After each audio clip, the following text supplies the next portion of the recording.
E aí eu quero começar com o Diego falando um pouco sobre esse assunto, porque a gente ouve algumas falácias, Diego, e eu sou especialista em segurança pública, eu sou professor de Direito Penal, professor de Direito Processual Penal, de Legislação Especial Penal, de Direito Constitucional, professor da Academia de Polícia, de Delegados, Academia de Agentes, e me aprofundo nesse assunto há muitos anos.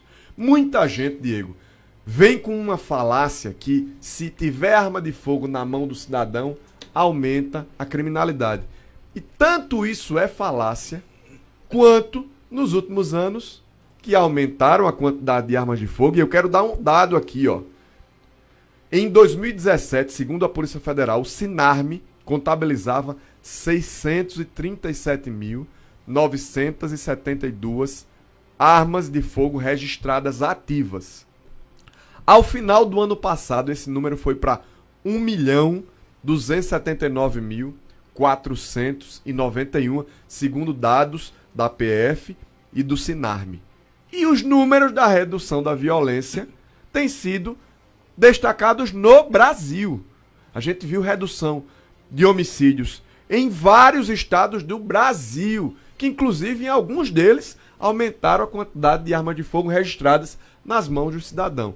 É muito diferente, Diego, a arma na mão do cidadão e a arma na mão do bandido. Antes a gente tinha só a arma na mão do bandido, completamente desregulamentada e sem monitoramento. Agora tem uma melhora na condição do cidadão de bem. Eu queria que você falasse um pouco, de forma ampla, sobre esse estudo aí, sobre essa falácia: quanto mais arma na mão do cidadão, mais homicídios, mais criminalidade. Fique à vontade.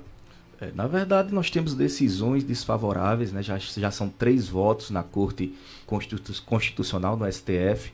Inclusive, o ministro Alexandre de Moraes votou recentemente, mas são votos políticos, né? Reflete realmente quem colocou esses ministros no STF. Então, nós verificamos, realmente são verdadeiras falácias. Em nenhum local do mundo que a população se armou, que a população é armada, o índice de criminalidade é alarmante. Em nenhum local do mundo. População de bem, né? População de bem. Quando houve o desarmamento em alguns locais, e isso se reflete nos Estados Unidos, em alguns estados, o que é que acontece? A criminalidade realmente assola a população. Por quê? Porque só quem fica com arma são bandidos, né? Em muitas ocasiões a bandidagem está mais armada do que nós, policiais, né? E isso reflete aqui no cenário brasileiro. Então, o que aconteceu com a era realmente Bolsonaro? Nós tivemos um aumento do número de armas na mão do cidadão, que não é fácil, a arma é caro. Nós pagamos em torno de 80% de imposto sobre uma arma de fogo. Só quem compra arma legalizada é cidadão, porque passa por toda uma bateria de exames, são 5 certidões negativas. Então, só quem tem uma arma legalizada é um cidadão de bem. O que é que aconteceu nos 2 primeiros anos de Bolsonaro? O índice de criminalidade diminuiu. E isso refletiu, inclusive, fora do país. Jornais da Europa noticiando que mais armas nas mãos de pessoas de bem, menos criminalidade, menos violência. A gente pode trazer até um cenário aqui de Caruaru, em 2017, Lagoa Paulista, né, vagabundos, 4 vagabundos, vizinhos de uma família, arrombaram a residência do cidadão, e o cidadão sequer tinha uma espingarda soca-soca para se defender, que é aquela espingarda bem básica. Artesanal, né? Artesanal. E o que aconteceu? As 2 mulheres, a mãe e a filha, foram mortas.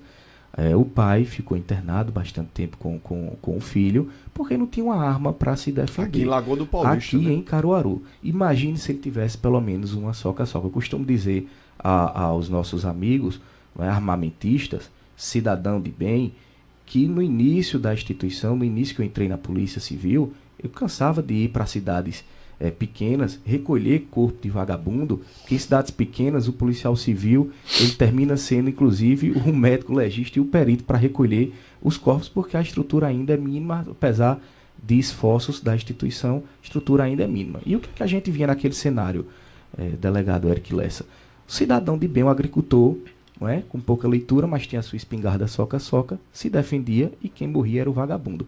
Hoje a zona rural é totalmente insegura, é sinônimo de insegurança não é, para a população, porque as armas foram recolhidas por esse famigerado Estatuto do Desarmamento e não tem pelo menos a soca-soca para se defender. Não é porque um tiro de soca-soca ali se colocava, se preparava realmente uma munição para caça, não é? E não dava chance ao bandido. E hoje a gente vê essa inversão de valores. Então, por isso que eu defendo há tanto tempo a questão da arma para a população civil, claro, dentro dos requisitos legais, e não como alguns partidos de esquerda, ou a grande maioria prega, que a gente vai chegar na casa do cidadão e obrigar, tome um fuzil, como acontece na Suíça, tome uma pistola. Isso não existe. A gente vê aqui o sofrimento dos nossos amigos aqui, guardas municipais de Caruaru, a gente procurando ajudar como pode, não é? Mas a gente ainda tem essa limitação da questão política. Por isso que é importante, 2022, nós elegermos candidatos armamentistas.